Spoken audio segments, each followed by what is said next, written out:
Jo soc l'Aina Zurita, vinc del grau de Criminologia i he fet un treball en col·laboració amb el CIAT, amb el Servei d'Informació i Atenció a les Dones, i la meva tècnica de l'Ajuntament ha sigut l'Eva Beneit i la tutora de la universitat ha sigut la Cristina Vasilescu, i he fet un treball de l'impacte que ha tingut la nova llei que ha sortit, la llei d'eficiència, la llei 1/2025, i he fet una anàlisi criminològica adaptada a la pràctica professional del dia a dia.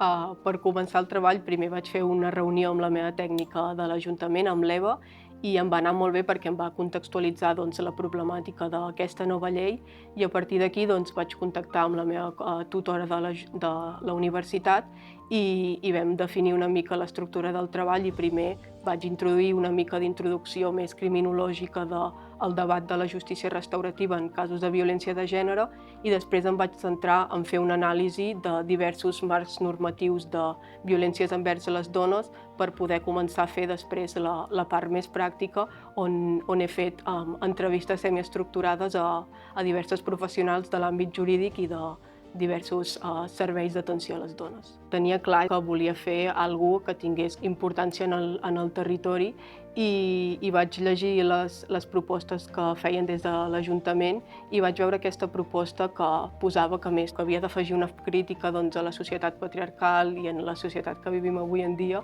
i pel CIAT aquest treball ha sigut molt important perquè quan vaig tenir la reunió amb l'Eva, precisament em va dir que el seu objectiu de la proposta era sobretot perquè elles havien detectat aquesta problemàtica, però al ser una llei nova que van entrar en vigor de cop i no van tenir temps a analitzar com s'estava donant, l'objectiu principal del treball era contextualitzar i donar a conèixer la problemàtica, i per tant aquest va ser el meu fil conductor del treball, de fer com un tipus d'informe per les treballadores del CIAT per poder contextualitzar aquesta problemàtica. Des de la criminologia és important que quan surt una nova llei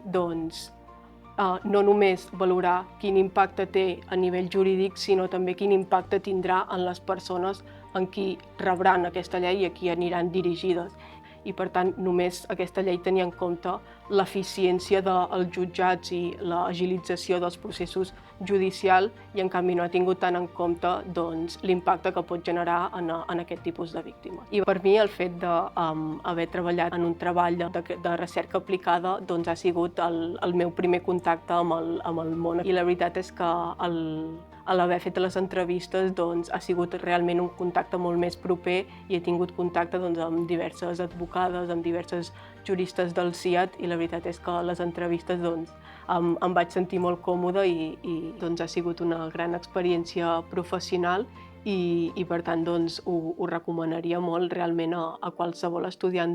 de qualsevol grau, perquè realment hi ha moltes temàtiques des del territori que es pot connectar amb la recerca de qualsevol grau, i com en el meu cas ha sigut molt important i molt gratificant perquè